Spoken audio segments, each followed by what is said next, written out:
Yo creo que ya.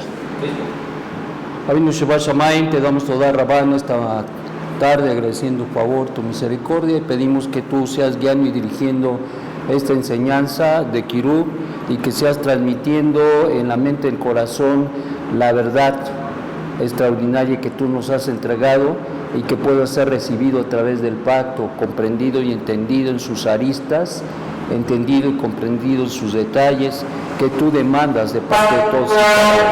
En el Shem de Yeshua HaMashiach, que así sea y que así suceda. Amén y amén.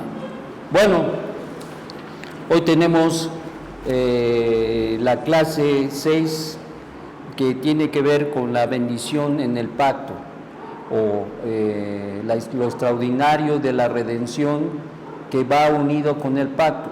La redención, palabra que tiene que ver con compra, es una palabra que tiene que ver con compra y que va vinculado con el pacto. El Eterno, como habíamos visto anteriormente, se mueve a través de los pactos. El Eterno establece relaciones y situaciones no solamente porque se digan las cosas. Los profetas hablaron, pero los profetas hablaron siempre vinculando sus palabras en relación al pacto ya establecido con Abraham, con Isaac, con Jacob y con todas las derivaciones que tuvieron y tenían las palabras del mismo pacto. Entonces hay una relación muy extraordinaria porque el Eterno jamás olvidó el pacto que estableció con Abraham, con Isaac, con Jacob, confirmándolo. Consecuentemente, estos serían las vías que establecerían las relaciones con el pueblo de Israel a través de las generaciones. Y no solamente con el pueblo de Israel, pero también con aquellos hombres y mujeres que, no siendo parte del pueblo de Israel, quisieran acercarse, reconocer y conocer al Dios creador, al Dios de Abraham, de Isaac, de Jacob, y que enviaría en ese entonces, prometiendo que habría de venir un redentor que traería al mundo la posibilidad de una relación con el Eterno a través de el perdón de los pecados, a través de un sacrificio expiatorio. Bien, pues hoy vamos a hablar de este tema, pero antes vamos a ver algunos puntos previos para poder enfocarnos en el tema que nos toca. Número 1, la Escritura nos habla de obras de la ley y obediencia a la ley. Vamos a leer dos textos, en Romanos 2:13 y en Romanos 3:20. Si nos ayuda Salvador, por favor. No sé si puedes manejar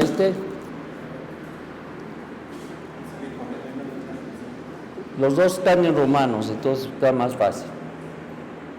Y Romanos está como por donde está esa tarjetita, como separador.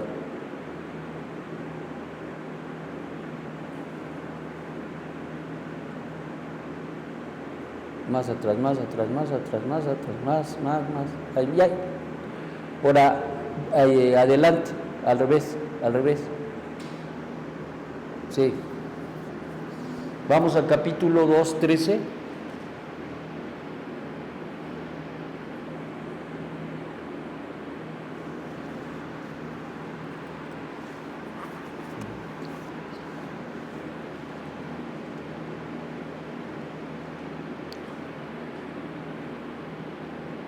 ¿Sí lo encontraste? Si no, acá te lo leo. Dice así: porque no son los oidores de la ley los justos ante Dios, sino los hacedores de la ley serán justificados. Es entendible y es entendible, muy entendible, que dice, porque no son los oidores de la ley los justos ante Dios, sino los hacedores de la ley serán justificados. O sea, quien son justificados no son los oidores, sino los hacedores de la ley. Oye, y en 3:20 de Romanos dice, ya que por las obras de la ley ningún ser humano será justificado delante de él, porque por medio de la ley es el conocimiento del pecado. Entonces encontramos dos conceptos: obediencia a la ley y obras de la ley. No es lo mismo. Pareciera que sí es lo mismo, y dado que la gente, al no tener este conocimiento de los conceptos hebreos, resulta que es una contradicción, y por eso dice, y se entiende, o entiende normalmente la gente que es religiosa, que está en las religiones, ellos entienden que la ley ya pasó, porque la obediencia a la ley nadie puede ser justificado. Nadie puede ser justificado por las obras de la ley, y entonces, dado que no pueden ser justificados por las obras de la ley, entonces, pues la ley ya pasó, según ellos, pero hay un mal entendido, hay una mala interpretación, porque Rab Shaul no se está contradiciendo, está hablando de dos conceptos diferentes. Una cosa es obras de la ley, que da como resultado el legalismo, y otra es la obediencia a la ley, que tiene que ver con el cumplir con los mandamientos que son parte del pacto. Entonces, ¿cómo se concilia uno del otro? Dado que incluso en Gálatas 3:10, que lo voy a leer, dice así: porque todos los que dependen de las obras de la ley están bajo maldición. Y entonces las personas que son indoctos, inconstantes, o tienen mala información, o que no tienen los conceptos hebreos definidos en su mente, termina diciendo que la ley es mala. Ya habíamos visto y habíamos leído en el pasado, cuando hablamos del que el Eterno entregó la Torá al pueblo de Israel, Rab Shaul dice que la ley es santa y buena. Entonces no hay contradicción, lo que pasa es que son dos conceptos diferentes. Una es las obras de la ley y otra cosa es la obediencia a la ley. Entonces, ¿cómo poder explicar esto? Bueno, lo vamos a explicar a través de un midrash que es muy interesante, y que precisamente nuestro Santo Maestro lo va a compartir, y nos lo comparte en Lucas 18:9 en adelante. Dice así: aún los que confiaban en sí mismos como justos y menospreciaban a los otros, dijo también esta parábola. Dos hombres subieron al templo a orar, uno era fariseo y el otro era publicano. El fariseo, puesto en pie, oraba consigo mismo de esta manera: Dios, te doy gracias porque no soy como estos hombres, ladrones, injustos, adúlteros, ni aun como este publicano, señalando el fariseo al publicano. Ayuno 2 veces a la semana, doy diezmos de todo lo que gano, mas el publicano, estando lejos, no quería ni aun alzar los ojos al cielo, porque se golpeaba el pecho diciendo: Dios, sé propicio a mi pecador. Os ruego os digo, que éste descendió a su casa justificado antes que el otro, por cualquiera que se enaltece será humillado, y cualquier que se humilla será enaltecido.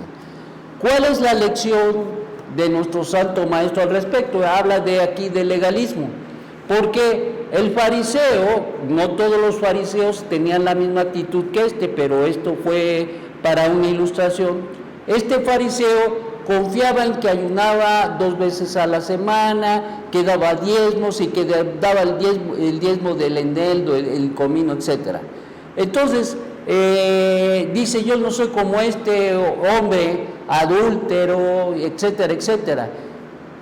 ¿Qué era lo que estaba pidiendo el fariseo? Él pensaba que por los méritos, por las obras que él ejecutaba o realizaba, él era justo, él se justificaba por ello, por lo que hacía. Y entonces lo que enseña nuestro Santo Maestro es que no es así. Y tan es así que dice: ¿quién bajó justificado? El publicano bajó justificado. ¿Por qué? Porque se humilló, porque se daba golpes al pecho, por eso el Eterno. No, sino porque obedeció a la ley, cuando dice que la persona tiene que hacer teshuvá. Es un ordenamiento de la palabra, de la Torah, para que la persona pueda tener una relación con el Eterno. Primero tiene que hacer teshuvá, es decir, arrepentirse, es decir, confesar su pecado, es decir, cambiar su actitud, una actitud humilde, para que el Eterno, el cielo, le perdone, vea que verdaderamente está arrepentido y consecuentemente le perdona. El otro confiaba en lo que había hecho y decía, pues yo soy bueno, pero las obras de la ley no son justificables, por eso dice que no es bueno, pero no porque la ley no sea buena, la ley es buena. El problema es cuando nosotros, por lo que hacemos, nos queremos justificar o decir que somos buenos. No hay buenos. En la conclusión de todo esto es que nosotros debemos de pensar que el Eterno, quien es bueno, da oportunidad a todo hombre para que pueda estar en las mejores condiciones para tener una relación de pacto con Él. Y aún los que tienen ya un pacto con Él deben cuidar su vida para mantenerse a flote y para mantener una relación adecuada, correcta, justa, buena y santa, donde el Eterno se agrade de uno. Y si por alguna razón una persona comete una verá, que significa una transgresión a los mandamientos del Eterno, entonces esa persona tiene que arrepentirse y confesar su pecado delante de Dios, y entonces el Eterno abrirá las puertas del perdón para que él sea perdonado, siempre y cuando se arrepienta. Y ahorita vamos a hablar de eso. Por lo tanto, esto es muy importante. Número uno, no podemos confiar en lo que nosotros somos o hacemos. Pero lo que sí es bueno, justo y santo es que nosotros obedezcamos a la ley, porque la ley es buena, santa, el mandamiento es bueno y santo. Por lo tanto, tenemos que vivir los mandamientos. En el caso del publicano, él obedeció a la ley. ¿Por qué? Porque la ley dice que para que una persona sea perdonada se tiene que arrepentir. Y el otro no, porque se decía, yo soy Juan Camaney, yo no soy, yo hago esto, yo hago aquello. Entonces, ¿en qué estaba su confianza? En lo que hacía. Y esto no era bueno ni justo. ¿Ok? Muy bien. Hablemos de las dos justicias. Es un concepto también que es importante para ir ya llegando al tema principal de hoy. Las dos justicias. Hay dos justicias, la justicia del hombre y la justicia de Dios. La justicia de Dios y la justicia del hombre. Vamos a poner las dos justicias.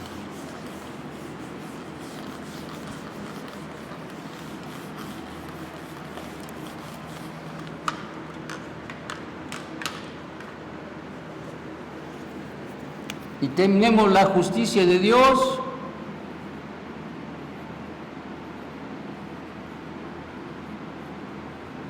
de Eloa y la justicia del hombre.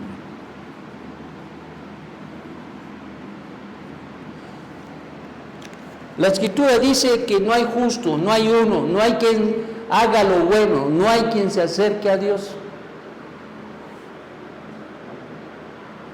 Y eso es importante.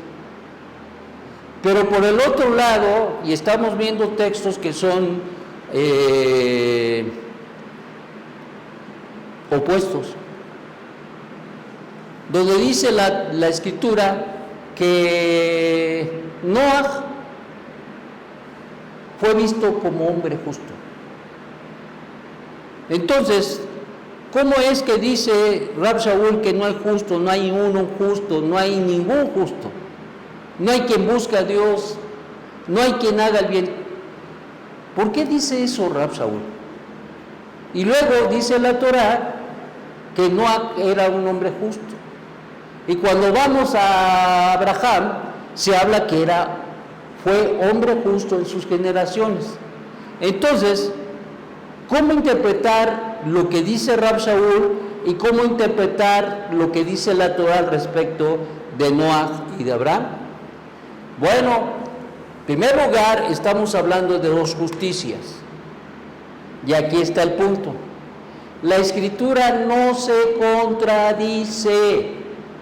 La Escritura la tenemos que entender, porque si encontramos contradicción, esto quiere decir que nuestra interpretación o no la tenemos correcta o no se está haciendo una correcta interpretación de la misma.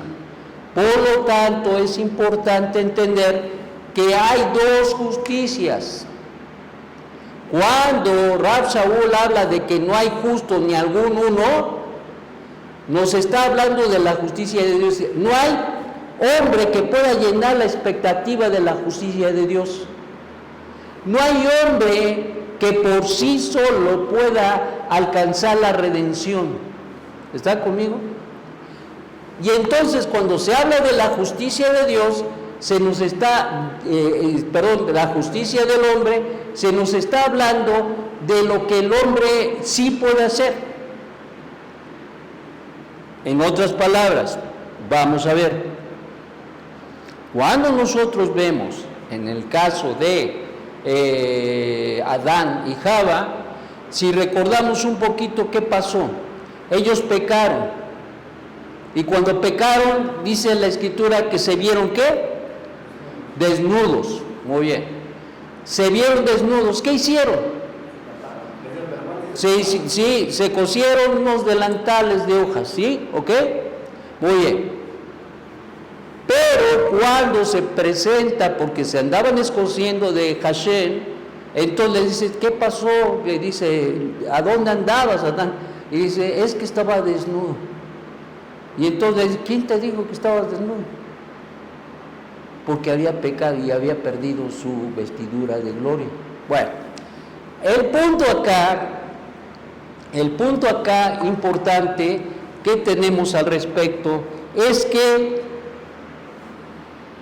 Adán, las hojas higueras que se cosieron representan la justicia del hombre. Pero para poder tener una relación con el Eterno los vistió con pieles de animales, fue el primer sacrificio y el primer derramamiento prototipo de lo que habría de hacer el Cordero, Yeshua HaMashiach. Y entonces, consecuentemente, es el Eterno quien viste al hombre de su justicia, porque es el Eterno solo el que puede impartir esa justicia que viene de lo alto. Entonces hay dos justicias, la justicia del hombre y la justicia de Dios. La justicia del hombre tiene que ver con lo que es su responsabilidad hacer. La justicia de Dios es lo que solamente Dios le puede dar al hombre, pero que el hombre no puede hacer. ¿Sí se entiende? La justicia del hombre es la justicia de hacer lo que le toca hacer, pero nunca lo que solamente Hashem puede hacer, que es su justicia. Entonces, la justicia que salva solamente es del Eterno, en otras palabras. La justicia del hombre es lo que el Eterno demanda de nuestra vida, para que Él vuelque sobre la vida del hombre su justicia.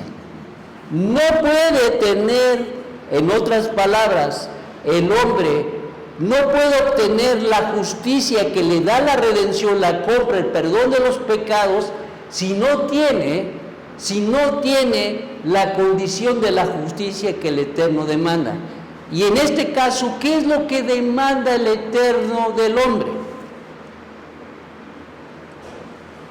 Demanda la obediencia. Sí, no. Nadie se salva por cumplir los mandamientos, porque eso representa como el fariseo, ¿sí?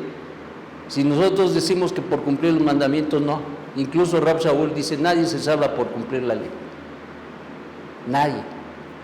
Entonces, ¿qué representa la justicia del hombre? Y eso es lo interesante, es lo que tenemos que entender, que nadie te explica la religión y que tú tienes que entenderla para poder seguir en ese paso de tener una relación con el Eterno. Allá se dice que se tiene una relación, no la tienen. ¿Por qué no la tienen? Porque no entienden esta diferencia. Y que para ellos cumplir la Torá es algo que ya quedó atrás y que para ellos ahora solamente la justificación viene por Yeshua, y cierto, viene la justificación por Yeshua, pero hay una justicia que el Eterno demanda de parte del hombre para que Él le dé de su justicia. ¿Y cuál es esa justicia? Bueno, vamos a ver. Vamos a ver.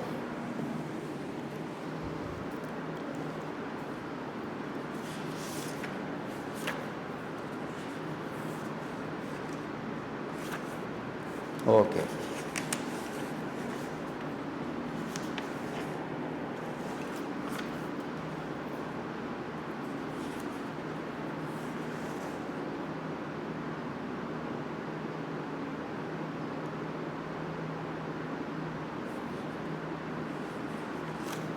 Buscar la cita.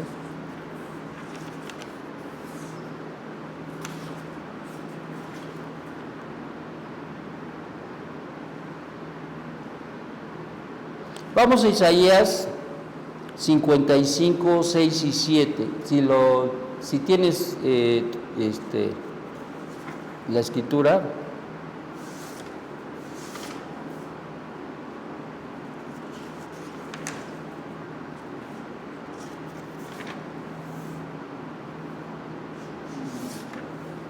No, ahí no lo vas a encontrar, ese es el Nuevo Testamento. No, estamos hablando de los profetas. Vamos a buscar Isaías 55. Déjame ver. Ahorita lo tenemos aquí. Vamos a ver.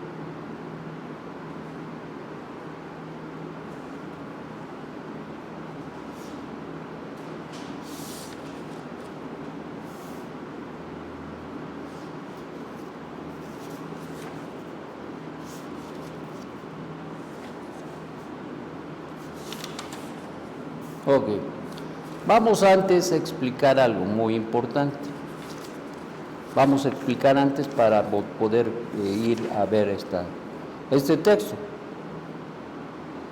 Vamos a ver, antes de esto, entendiendo, comprendiendo de las dos justicias, lo que nosotros hacemos y podemos hacer, y lo que no podemos hacer, y lo que solamente Dios puede hacer, que nos explica la obediencia a la Torá, ley o las obras de la ley, por lo cual nadie puede justificarse. Dios es un Dios de pactos, como ya habíamos dicho, y por lo tanto la pregunta pertinente es ¿qué es un pacto? La palabra pacto viene del término en el hebreo brit o berit.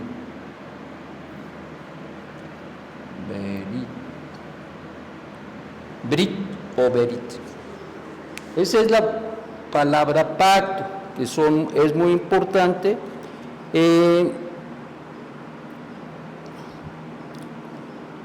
Cuando el Eterno, quien es bendito, establece un pacto con Abraham Avinu, hay un pacto que es trascendental e importantísimo que nosotros comprendamos. ¿Qué es ese pacto? A este pacto se le llama el pacto de las partes, donde el Eterno le pide a Abraham que corte varios animales y los corte a la mitad y los ponga una parte de un lado y la otra parte del otro lado. Desde el toro hasta el palomino no se cortó, solamente los animales grandes que fueron demandados para hacer el pacto. Y se pusieron como en un camino, pero uno al otro lado, la mitad y la mitad, ¿ok? Esto representaban dos partes de una unidad. Esto representó el derramamiento de sangre. La forma en que se hacía en aquellos entonces los pactos eran así. Las dos personas se ponían uno de un extremo y el otro del otro extremo. Y ellos iban declarando, pasaban por el medio, iban declarando que ellos cumplirían el pacto o lo establecido o lo dicho en su palabra, y iban acercándose, iban diciendo que iban a cumplir con todo ello y que si no, que les pasara igual que les pasó a los animalitos. Así es que en la Escritura hay pactos condicionales y pactos incondicionales. Y en este pacto de las partes fue un pacto incondicional. ¿Por qué fue un pacto incondicional? Porque el que pasó por en medio de las partes fue Hashem. Solamente dice que veía en una visión de noche, ya dormido, vio la visión que pasaba una gran lumbrera de lado a lado en medio de las partes. Eso representó y representaba que Hashem se estaba comprometiendo a cumplir el pacto con Abraham Avinu, que él sería su Dios y que él cuidaría de él y que haría de él una gran nación y que sería bendición para todas las familias de la tierra. Entonces, ese fue el sello del pacto. ¿Están conmigo? Entonces, esto es muy importante porque este pacto de las partes habría de sellar de una manera extraordinaria el pacto que el Eterno estableció. Es interesante porque se establece la justicia de Dios como base para que Abraham pudiera tener una relación de pacto con él. ¿Ok? Bien, ahora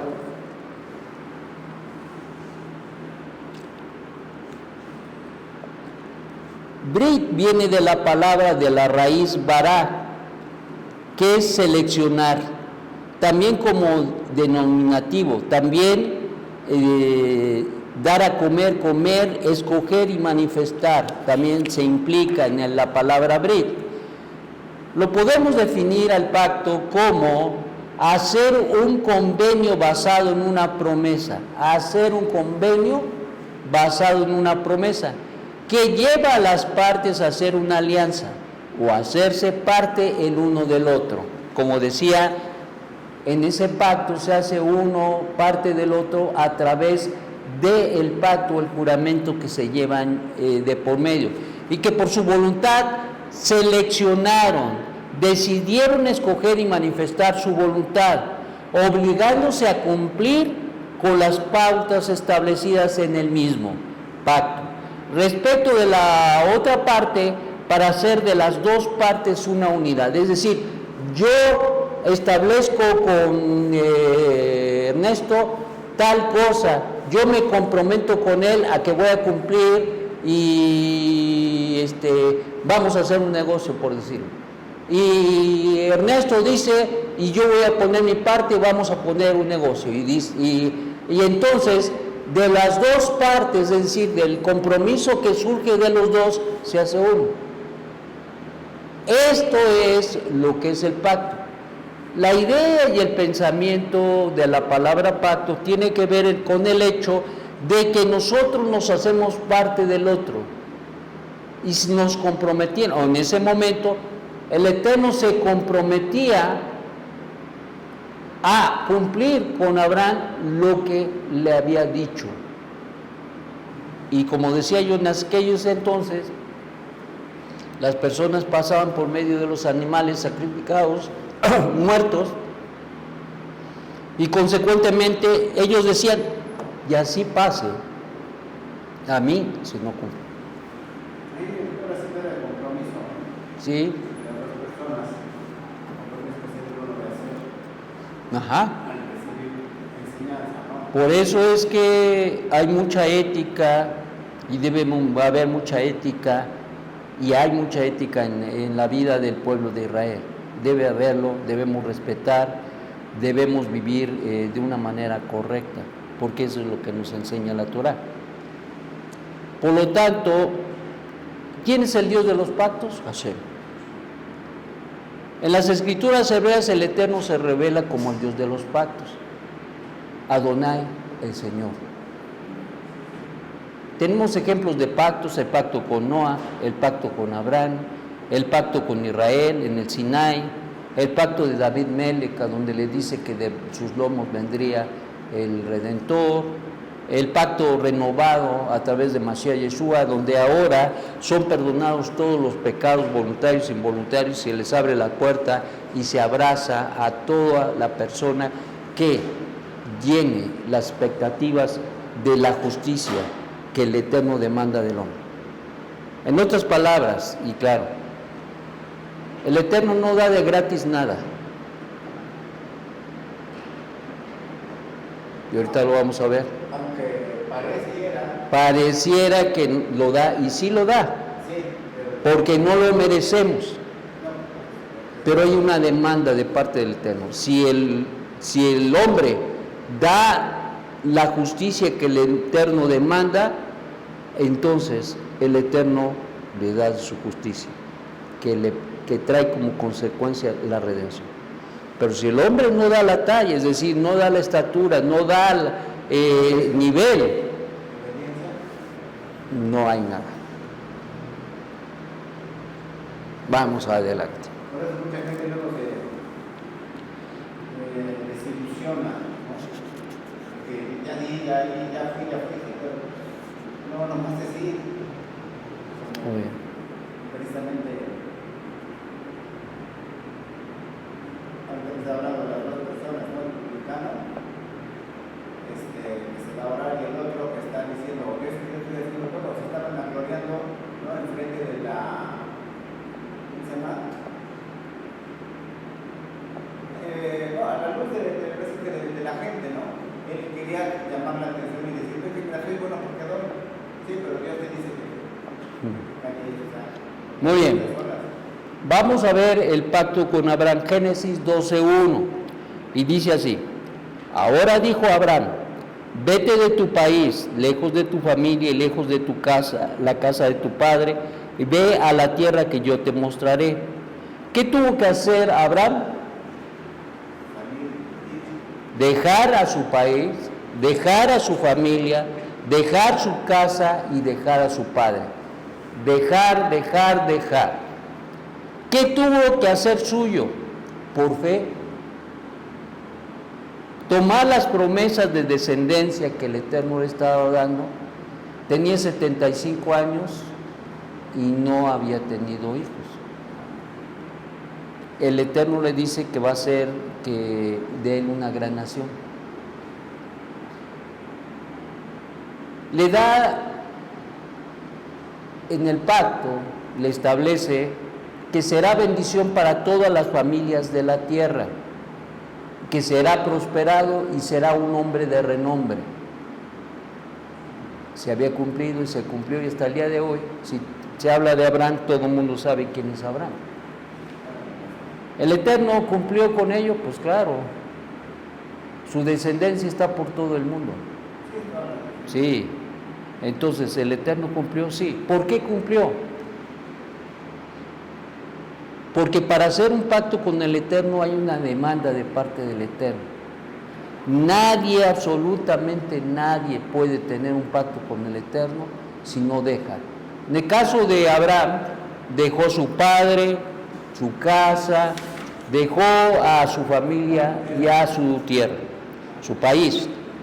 ¿Por qué? Esto significa que yo, como dicen algunos grupos por ahí, que yo debo abandonar a mi familia, a mi padre, a mi madre, a su suerte. Dado que la Escritura dice honrarás a tu padre y a tu madre, entonces, ¿cómo se interpreta esta palabra? La interpretamos de la siguiente manera. Abraham dejó su tierra, su parentela, su familia, porque era una manera de expresar que tenía que dejar toda su idiosincrasia, que tenía que dejar toda su cultura que pagana, porque para mucha gente es extraño, pero sus padres, los padres de Abraham, Taré, era idólatra. Y no solamente era idólatra, sino él era constructor, edificador, labrador de ídolos. Se cuenta una anécdota en el Midrash, y se dice que cuando Abraham estaba con su padre, y que él ya había comprendido que detrás de toda la creación había un creador. Así como tú ves una silla y tú dices, pues esa silla no se hizo solita, alguien la hizo. Bueno, pues es un ejemplo para decir que Abraham pudo entender y comprender que detrás de todo lo creado, que vemos, que palpamos, que respiramos, que tocamos, que vemos, hay un creador. Consecuentemente a esto, cuando él ya sabe todas estas cosas, su padre tenía una tienda allá en Ur de los Caldeos, y entonces resulta que Tarek va a salir y le encomienda la tienda de la venta de los ídolos a Abraham, y le dice, Abraham, te dejo encargado la tienda. Sí, ¿cómo no? No te preocupes, padre. Entonces, pues, Abraham sabía que no eran dioses esos que estaban ahí. Bueno, el caso es que agarró un hacha y empezó a romper todos los ídolos de la tienda de su padre. Pero había un grandote que no lo rompió y puso la hacha junto a él. Cuando llega el padre de Abraham, le pregunta que qué pasó. Oye, Abraham, ¿qué pasó? Y entonces Abraham le dice, pues no lo vas a creer, pero este grandote que ves aquí agarró el hacha y acabó con todo. Y esos no lo puedo creer. ¿O sí? Y entonces Abraham le dice, yo tampoco puedo creer. ¿Cómo es que tú crees que estos son dioses? Es una gran anécdota. Y por esa razón es que Abraham tuvo que dejar su tierra, su parentela, todo el contexto de idolatría. Y cuando nosotros hablamos de dejar, no es de dejar a los padres, sino dejar ese contexto, porque cuando tú ya después de haber hecho tu conversión al Dios de Abraham, de Isaac y Jacob, por medio de un pacto con Él, tú ya no te puedes regresar. Tú ya no puedes celebrar la Navidad. Tú ya no puedes sentarte a comer con los ídolos. Tú ya no puedes estar con la familia cuando celebran sus rituales religiosos. Ninguno. Ya no. Y por eso es que el Eterno le dijo, deja tu tierra, tu parentela, deja todo, porque es necesario que nosotros renovemos toda nuestra manera de pensar a fin de poder servir al Dios uno y único. Sí, como acá los mexicanos de antes, toda la idolatría de los dioses, todo eso que ellos veneraban, ¿no? Que hacían rituales y todo. Sí. Obviamente cuando los españoles llegan, dicen, no, esto está mal. Y malamente también les meten una arma de doctrina que también estaba mal. Sí, no, aquí tan idólatra era uno como el otro. O sea, no había para dónde irse. El punto acá en todo esto es que nosotros debemos entender que el Eterno demanda una justicia de parte del hombre. Pero ¿cuál es la justicia que el Eterno demanda de parte del hombre?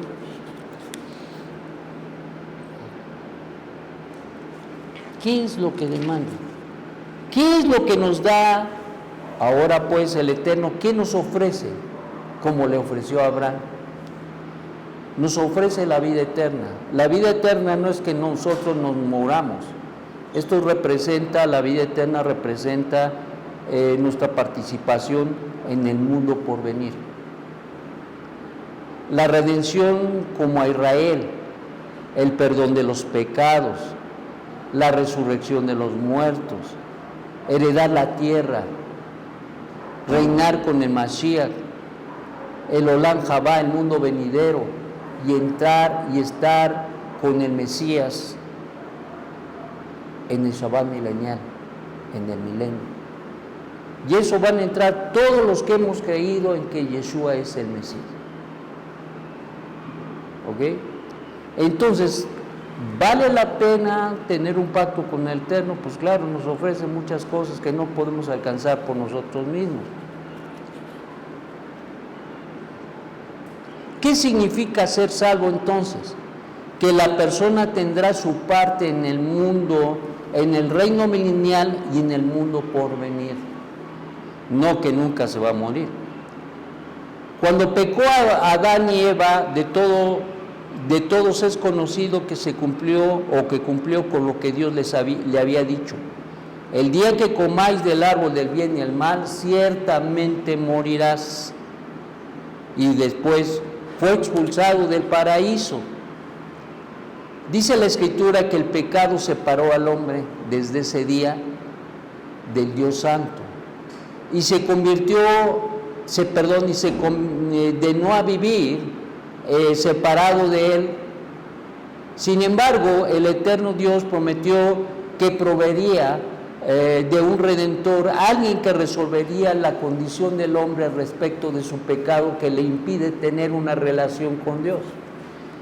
Y esa promesa de la redención surge desde Génesis 3:15, a donde se habla que pondría enemistad la simiente de la mujer, tendría enemistad con la simiente de la serpiente. La serpiente le heriría en el carcañal y la simiente de la mujer hollaría su cabeza, la iría, en otras palabras, le haría una herida mortal. Pero ¿quién es esa mujer? Dice en Revelaciones de Elohim, o mejor conocido popularmente como Apocalipsis 12, 1 al 6, nos dice que esa mujer es nada más ni nada menos que Israel. Por lo tanto, es Israel, y por medio de Israel que habría de venir el Redentor, que habría de poner fin a la obra del mal. Eso es uno de los propósitos por lo cual el Eterno, quien es bendito, ha traído y trajo a el Mesías de Israel para acabar con ello. Dado que las condiciones no se alcanzaron, entonces se pospuso la restauración del reino, porque la restauración del reino no solamente que Israel se restaurara como nación, sino tiene que ver con que el Mesías reine a nivel mundial y establezca la paz y la justicia mundial. Entonces, ¿qué estamos hablando?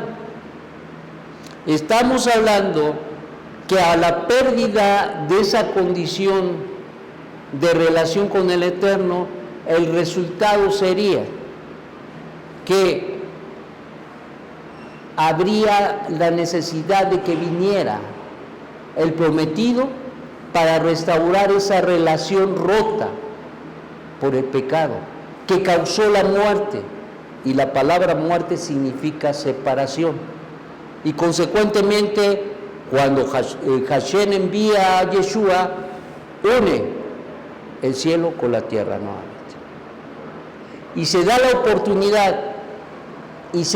oportunidad de ser perdonados los pecados de muerte, que no había provisión en los ritos o en los sacrificios levíticos, pero a través de la Neshama, del derramamiento de la sangre del Mesías, se habría de proveer de esta bendición tan grandísima como es la redención, la compra del pecado que nosotros no podíamos pagar. ¿Están conmigo? Entonces esto es muy, muy, muy importante. Y esas son las condiciones, y hablar de esta condición que el hombre no puede de ninguna manera hacer. El único que puede dar la salvación es Hashem. Pero entonces, ¿cuál es la parte del hombre? ¿Cuál es la parte que el hombre tiene que realizar? En otras palabras, ¿cuál es la demanda de Dios respecto del hombre para que el Eterno, quien es bendito, le dé el pacto y consecuentemente la redención, y en la redención el perdón de pecados y todas las bendiciones ya mencionadas? Bueno, vamos a ver, esto se pone bueno. Vamos a Isaías 55, 6 y 7. Vamos a ver. Dice así: buscad a Hashem mientras pueda ser hallado, llamadle en tanto que está cercano. Deje el impío su camino y el hombre inicuo sus pensamientos, y vuélvase a Adonai, el cual tendrá misericordia al Dios nuestro, el cual será amplio en perdonar. Aquí encontramos dos puntos muy esenciales.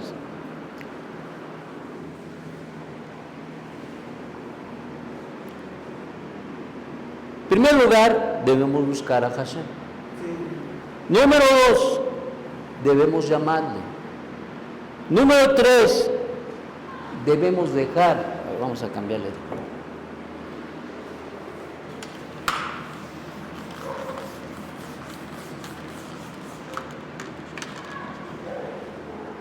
¿Qué tenemos que hacer? Buscar a Hashem. Eso es lo primero que tenemos que hacer. Dejar.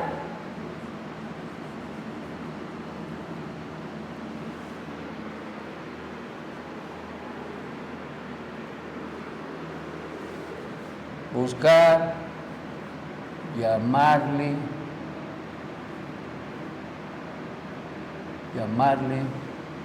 dejar y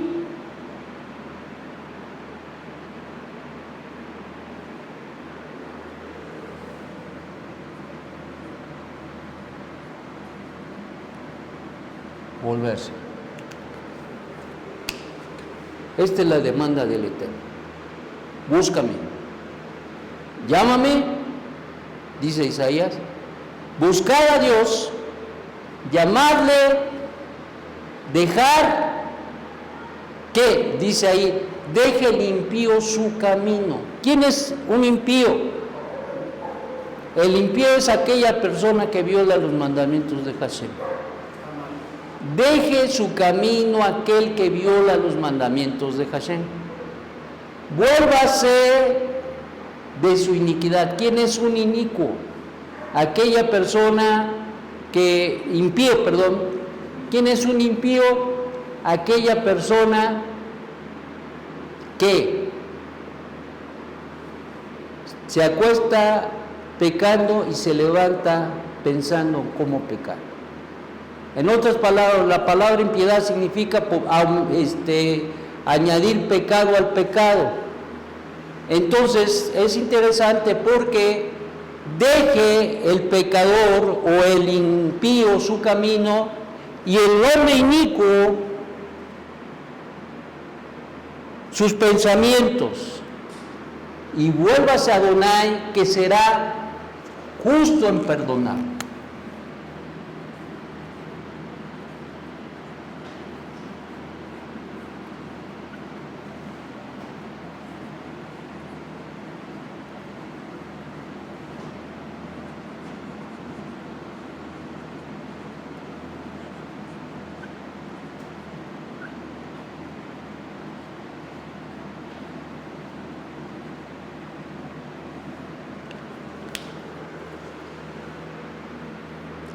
Será justo en perdonar.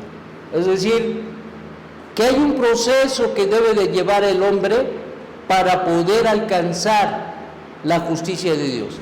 Si el hombre no cumple con esto, Dios no hace pacto con él. ¿Qué demanda entonces la justicia del hombre? Es esto: que el hombre deje de pecar. Hay una palabra acá, Teshuvá,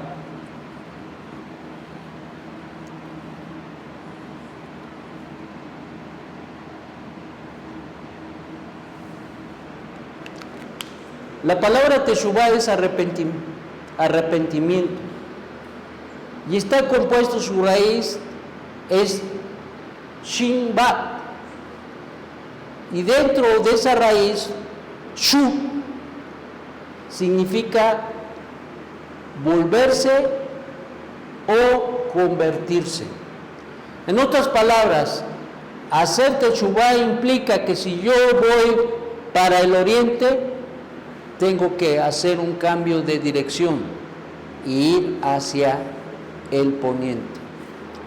Significa que yo debo que cambiar mi forma de vivir, que debo de dejar mi camino y volverme a Dios. Por eso dice, buscarme, llamarle, dejar mi camino, volverme, dar la vuelta, y entonces Él me va a perdonar. Y el perdón es el resultado de la redención. No hay redención sin perdón, y no hay perdón sin redención. Así como no hay conversión sin arrepentimiento. Debe haber arrepentimiento para que haya redención. La gente todo quiere de gratis y no es así. El Eterno demanda de todo ser humano, demanda que se arrepienta, que haga teshuvá, que deje su camino, que deje su impiedad. Y cuando el hombre se arrepiente y deja toda esa manera de vivir, entonces el Eterno de gracia nos da, porque no merecemos, no lo merecemos, pero sin embargo, Él nos da de gracia de su justicia. ¿Están conmigo? Entonces eso es muy importante, que nosotros lo podamos comprender e entender. Eso es muy, muy importante. Bueno, en conclusión de todo este asunto, el Eterno quiere que nosotros busquemos un verdadero arrepentimiento, y de eso vamos a hablar, de 5 pasos del arrepentimiento. ¿Cómo yo, dice el sabio Maimónides, cómo yo puedo alcanzar el arrepentimiento? Hay 5 pasos. Y él nos dice que en estos 5 pasos resumidos podemos nosotros verdaderamente tener un verdadero arrepentimiento. Número 1, hacer alto el pecado. ¿Hacer qué? Alto el pecado, es decir, no más, hasta acá, se acabó. Amén. Número 2, sentir dolor por el pecado que he cometido. Tenemos que sentir dolor. A veces hay cosas que hemos hecho y que a veces después de haberlos hecho nos duele, porque decimos, ¿cómo es que fue? ¿Cómo fue? Se me zafó, ¿cómo llegué a ser? Lo que sea. Pero eso es sentir dolor. Número 3, confesarlo. Y confesarlo no es que yo hice esto, no. Le tienes que decir al Eterno detalladamente qué fue lo que hiciste. Un ejemplo, dice nuestro Santo Maestro, no codiciarás, o dice la Torah, no codiciarás nada de tu prójimo. Y nuestro Santo Maestro dice que ve una mujer, ya la codició.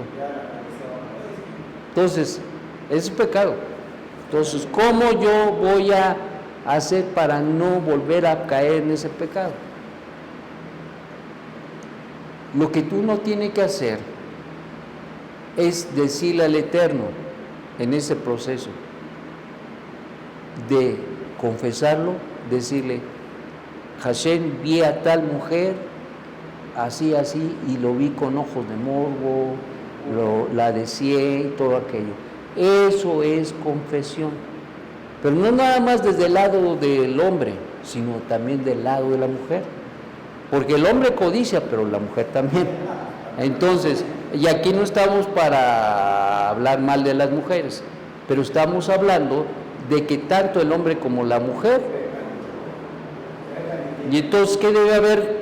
Un verdadero arrepentimiento, tanto del hombre como de la mujer. Entonces, esto es muy importante. Punto número 4 de la Teshuvá. En la medida de lo posible, restituir el mal que nosotros hemos hecho. Esto, por ejemplo, hace ya tiempecito, en alguna ocasión, así enseñando en la clase de Kirut, una persona me decía, bueno, yo tengo un problema. Le digo, ¿sí, cuál? Dice, hace mucho tiempo, me decía una persona, yo estuve trabajando con una empresa y tomé dinero. Y ahora con esto que me acaba de decir, ¿significa que yo debo restituir? Y yo le digo, sí, le tienes que restituir. ¿En qué manera? En la manera que puedas, en la forma que puedas. Entonces mi consejo fue, en aquella ocasión, que si él realmente estaba arrepentido de lo que había hecho, que él destinara una cantidad tal vez de 2, de 3 meses, ir apartando ese dinero, meterlo en un sobre, y si todavía estaba la empresa, que fuera, lo etiquetara y que dijera, este dinero es de la empresa porque yo lo tomé indebidamente. No tiene que decir quién es, mucho menos, nada más que lo diga. Ya. Esto es restituir. Otro ejemplo. Por ejemplo, se da mucho esto de la lashon hara. ¿Qué es la lashon hara? El habla detractora. Calumnias, mal hablar del enfrente, mal hablar del vecino, de la competencia. Si tú realmente estás arrepentido de lo que has hecho, lo que se tiene que hacer es todo lo contrario. ¿Cómo voy a restituir que hablé mal de una persona? Pues de ahora en adelante hablando bien. Hay mucho de boga en México de que tanto la mujer como el hombre, en la mayoría de los casos, no todos, no podemos generalizar, pero hablan mal de su suegra. De eso se tienen que arrepentir. Entonces, ¿qué tienen que hacer? De hoy en adelante no hablar mal, y restituir significa que de hoy en adelante voy a tratar de hablar de las cosas buenas de él. Eso es restituir. Y 5, hacer un plan para que yo pueda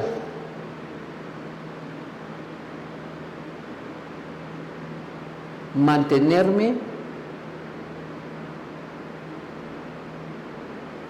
sin involucramiento en el pecado. En otras palabras, hacer un plan para no cometer pecados, Hay pecados, por ejemplo, como decíamos, hay gente que es muy dado a hablar mal de la gente.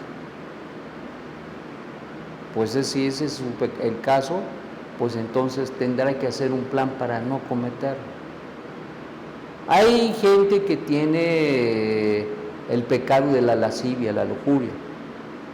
Tendrá que ponerle freno a esto y ahora tener un plan para ya no hacerlo. Todas estas cosas deben de ser parte del arrepentimiento para que el Eterno, quien es bendito, nos dé esa bendición. ¿Ok? Debe haber equilibrio en nuestra vida. No es que vamos a andar con antifaces o... No. La idea es que, por ejemplo, dice el maestro que no debemos mirar como varones a una mujer para codiciarla. Así como una mujer no debe mirar a un hombre para codiciarla, se supone. Entonces, se nos enseña en el judaísmo que tú puedes mirar a una persona, hay mujeres que son guapas, y por modo que digas, ay no, está horrible, no, pues está guapa, pero tú ya la vistes que está guapa, pues te sigues. No es que cuando tú ya voltaste la vista y todo eso, ya ahí ya te fuiste. Lo mismo sucede con la mujer, pero ya la viste, no es malo mirar la persona, está guapa, se acabó. Pero si tú ya la empiezas a barrer de arriba a abajo, no, lo mismo sucede con las mujeres. Entonces, el que tú mires en primera instancia a una persona está bien, no hay problema. El problema es que tú le des rienda suelta a la lascivia, a la lujuria, etcétera, etcétera. Por eso se tiene que cuidar. Y se tiene que cuidar. Porque eso no se ve, y sí. Y por esa razón te tiene que cuidar. Entonces, regresando y haciendo un resumen. El Eterno, quien es bendito, demanda del hombre una justicia, y esa es la justicia. La parte que le corresponde hacer. Dios nunca se va a arrepentir por uno. El hombre se tiene que arrepentir, y esa es nuestra parte. Porque esa es la demanda de la justicia que el Eterno nos da. Eso es lo que nos toca a nosotros hacer, arrepentirnos, convertirnos de nuestro malo camino, decidir dejar ese malo camino como decidió Abraham, al no estar ya más en el contexto familiar con todos los ídolos y todo aquello. ¿Están conmigo? Entonces, por lo tanto, nosotros tenemos que entender que esa es la demanda de Hashem para que nosotros podamos establecer un pacto con Él. ¿Ok? Muy bien. Vamos a ponernos de pie. Vamos a cerrar los ojitos tantito. Y vamos a decirle al Eterno, yo he vivido en una condición de pecado. Y en este día, en esta hora, he entendido que debo hacer un cambio en mi vida. Que Dios es un Dios de pactos. Y que quiere hacer un pacto conmigo. Y en este día, yo he entendido lo que Él quiere. Que me arrepienta verdaderamente de mi manera y mi forma de vivir, pagana, idólatra. Y en este día decido dejar la idolatría, el paganismo, el mal vivir, el mal pensar, el mal actuar en mi vida, para buscar de todo corazón hacer un pacto con el Eterno. En este día yo decido hacer un pacto. Abandono todos y cada uno de los ídolos y costumbres paganas. Acepto que Dios es uno y único, que es el Dios de Israel, que es el amo, el dueño y salvador personal mío. Acepto un nuevo estilo de vida fundamentado en las Escrituras, según las 7 leyes universales, para los judíos, para los no judíos, que se convierten al Dios de Abraham, de Isaac y de Jacob.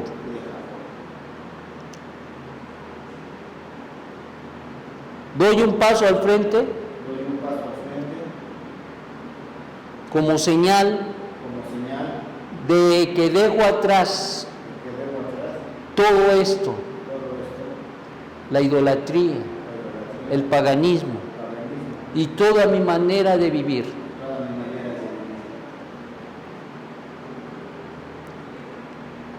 Hoy decido hacer teshuvá, arrepentirme de todos y cada uno de mis pecados, de la idolatría primeramente, y acepto que Dios es el único y que no hay otro. Hoy me aparto de toda costumbre del mundo pagano, las cuales violan y contradicen la Torá del Eterno, la enseñanza del Eterno, y asumo que ahora Él me quiere injertar en el olivo natural, el cual es Israel, viviendo de acuerdo a las leyes universales, que es el sello y sella mi conversión al Dios uno y único de Israel. En este día, en esta hora, yo me vuelvo al Dios vivo y pido perdón por toda iniquidad, por toda maldad, por toda obra maligna. Hoy yo renuncio. En esta hora abro mi corazón y declaro que me he hecho culpable, he traicionado, he robado, he hablado calumnia, maledicencia, he causado iniquidad, he causado maldad, he pecado intencionalmente, he tomado bienes ajenos por la fuerza, me he asociado a la mentira y al engaño, he dado malos consejos, he engañado, me he enojado, me he burlado, me he rebelado, he pervertido tus palabras, he provocado, he cometido inmoralidad, he jurado vanamente y con falsedad, me he apartado de ti, he cometido iniquidad, he cometido pecado con mala voluntad, he causado daños espirituales, he oprimido a otros, he causado sufrimiento a otros, he sido malvado, he corrompido, he cometido abominaciones, me extravié del buen sendero y he hecho que otros se extravíen, y nos hemos apartado de tus mandamientos, de tus buenas leyes, pero no nos ha servido de nada. Pero tú eres justo en todo lo que ha venido sobre mí, ya que actuaste con verdad, mientras que yo he hecho la maldad. En este día y en esta hora, pido al cielo que me perdone y clamo porque el mérito de Yeshua, la Neshama de Yeshua, traiga sobre mí el perdón, la redención y el establecimiento en mi vida de este pacto que el Eterno me ha ofrecido, y yo acepto con todo mi corazón y lo abrazo y lo tomo y lo hago mío. Amén. Amén. Puedes abrir tus ojos. ¿Cómo te sientes?